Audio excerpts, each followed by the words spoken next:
Hello and welcome back, ladies and gentlemen. This is our second podcast together, the Chris, Gregg, and Brook Reinoehl, podcast episode number 2. Today, I have with me again Mr. Chris Gregg, a good friend of mine. I'm Brook Reinoehl. I work with the McKinley Hill Church here in town and joined by Chris. Chris, introduce yourself again. Hey, I'm Chris Gregg. I'm the senior minister at First Christian Church Brazil, and I'm excited to be here with Brook today, good friend of mine, compadre in ministry and in leadership. So I'm really excited about what we're going to talk about today, Brook. Yeah, we've been having some fun together, studying leadership, talking about it. And we just want to remind you that this airs every second Thursday of each month. Be sure and watch for it and share it, listen to it, give us your input. We want to make this the best possible leadership podcast for people, especially in our area, but we want it to go as broad as possible. You can find this on YouTube, on the First Christian Church Brazil Apple podcast, and on the First Christian Church Brazil Facebook page every second Thursday. Today's podcast topic is a listening leader. So we're not just going to sit here and stare at each other and listen. We're going to have to talk, but that's our topic for today. I heard recently or just read in a book a funny story about two rednecks, which I fit that category.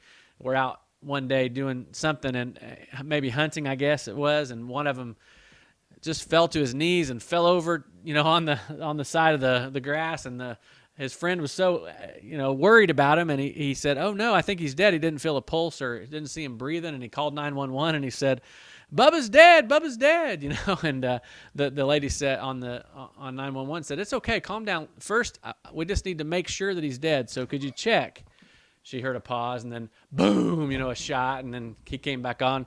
"Yep, he's dead. Now what's next?" So, he heard her, but he didn't really listen to what she meant, so that's kind of a funny way to kick off. But today's topic, a listening leader, we want to explore a little bit of a few questions about that for you as you've learned about listening as a leader. I'd like to start with this question today, and the question is to be able to hear. Why is it important that we listen as leaders? This is the very basic, fundamental question for us to discuss. So I want to hear your thoughts. Why is it important that we listen as leaders, Chris? First of all, I want to make a qualifier here that I am working and a student of listening, have not arrived.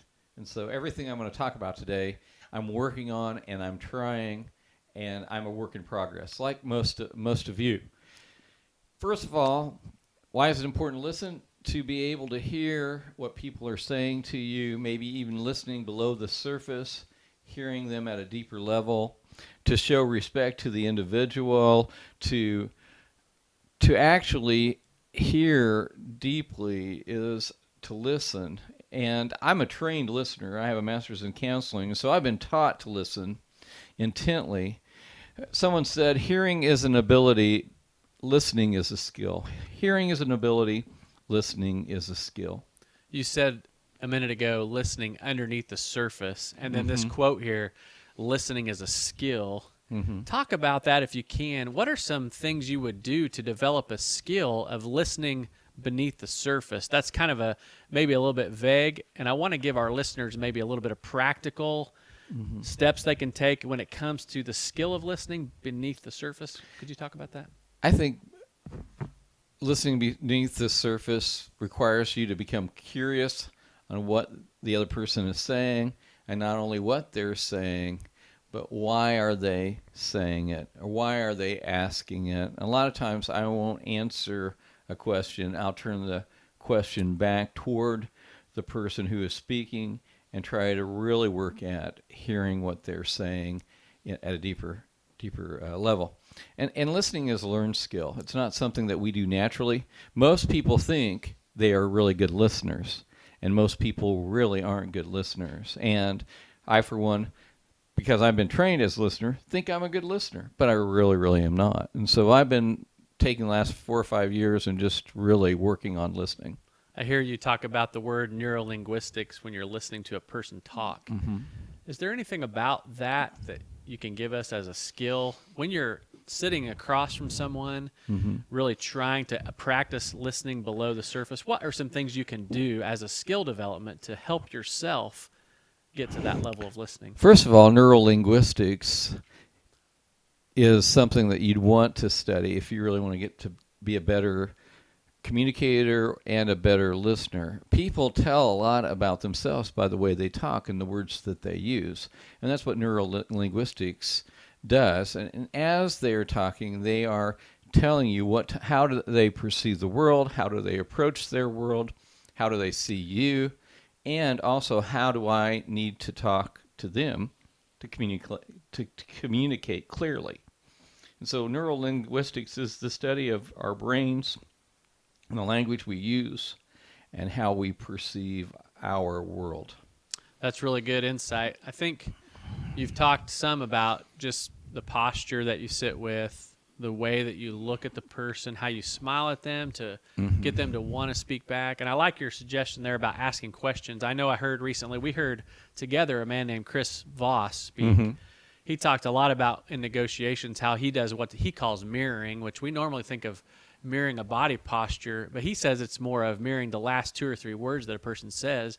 And when you can repeat that mirror back to them, it keeps them talking more deeply about it. I like that. And you've heard that as well. Yes. Do you use that from time to time? From time to time, you do a summary or you repeat something you want to emphasize or a feeling or a thought pattern that they have so that you can tell them, number one, that you're reflecting.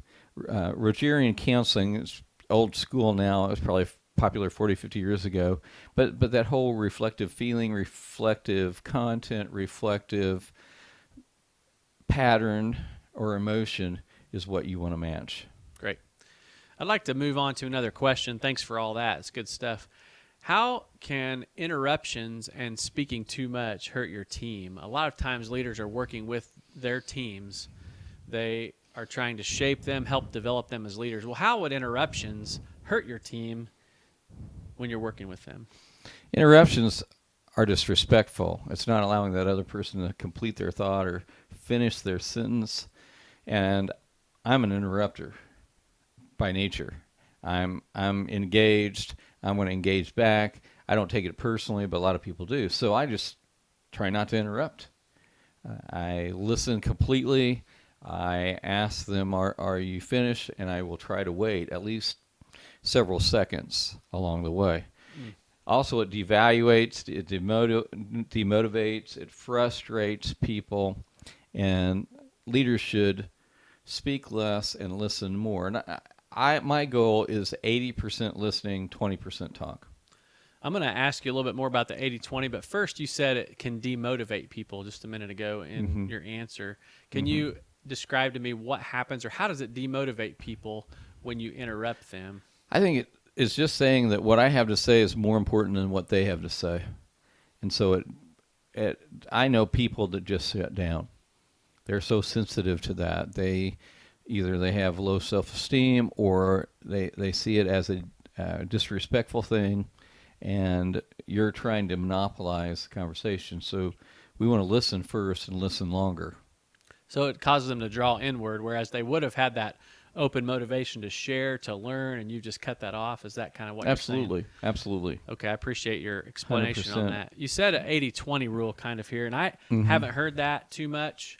I like it. I think it's I just made really that right up. on. Did you make it up? I just made it up.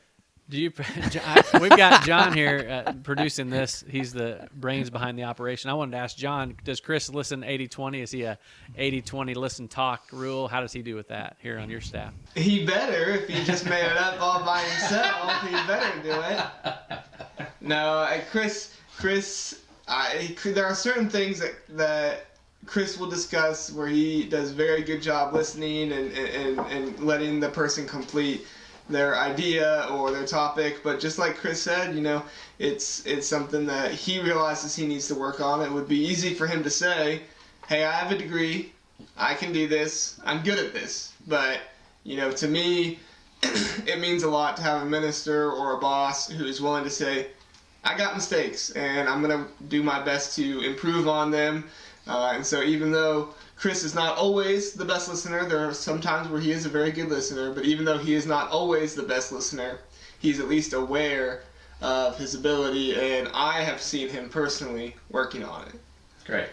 I wanted to follow up that 80-20 with, if you have 80% where you're listening and drawing out more questions, mining for gold? What do you do with the 20? What are you doing in the time you do talk?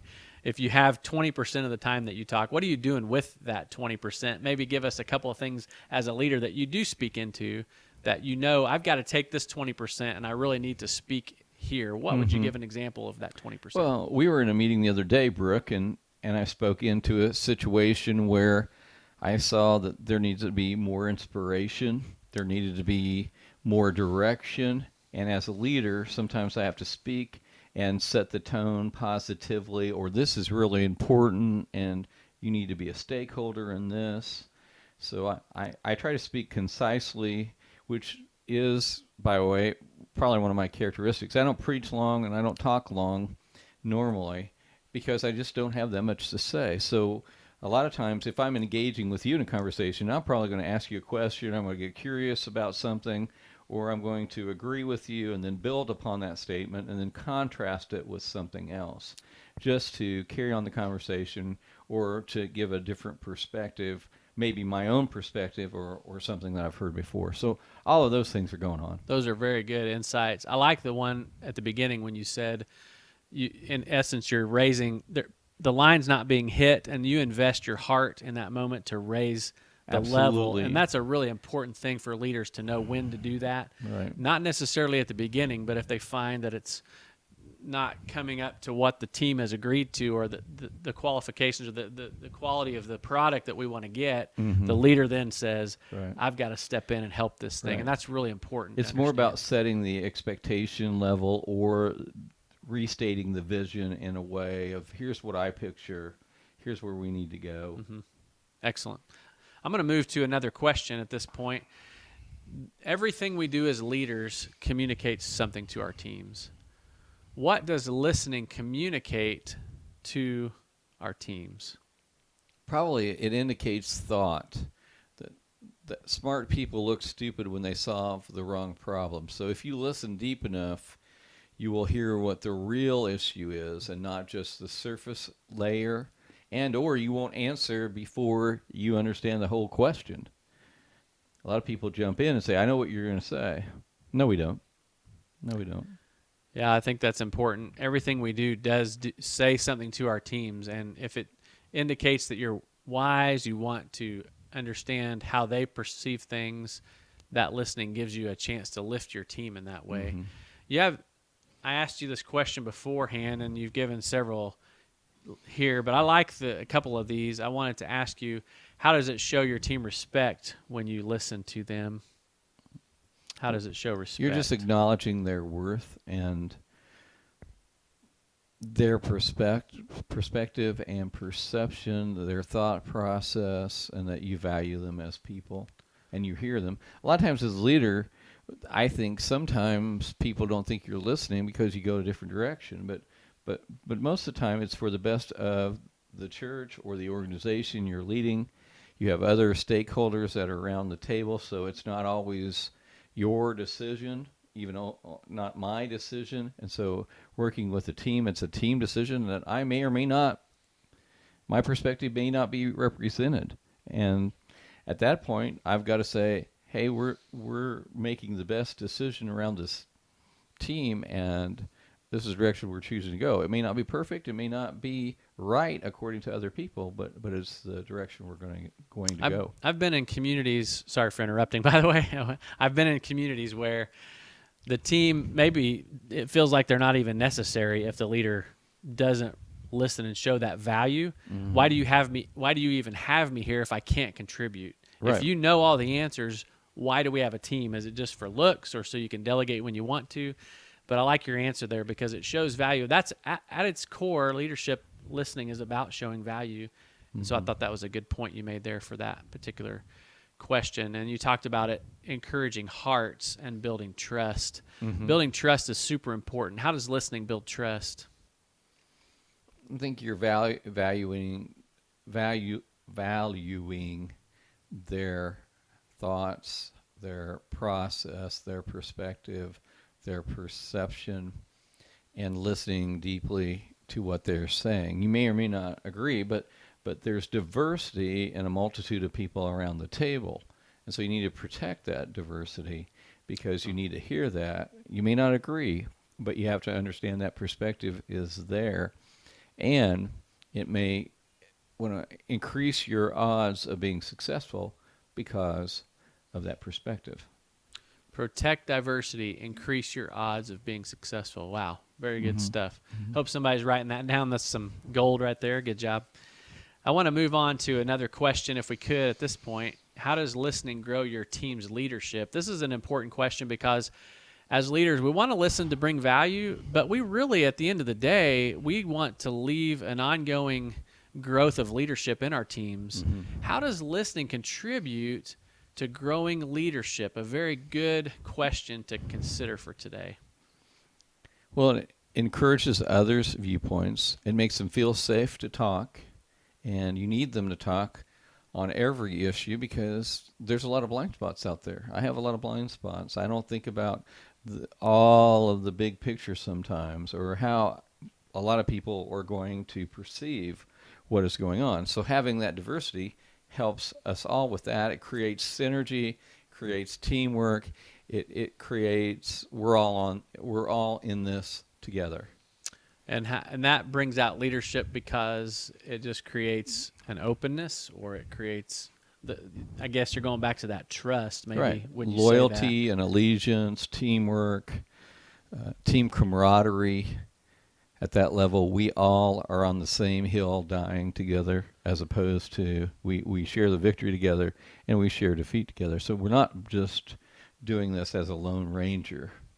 I like that. I was going to ask you something. When I think about creating an environment where you listen a lot and other people get to speak, is there something about our speech or us being able to say it that leads our actions, where if you have an environment where people know they're going to be listened to and they talk it out, let's say you give them a question they never thought of, or they're leading in a way they've never done before, you're just giving them a place to talk out what they're going to do.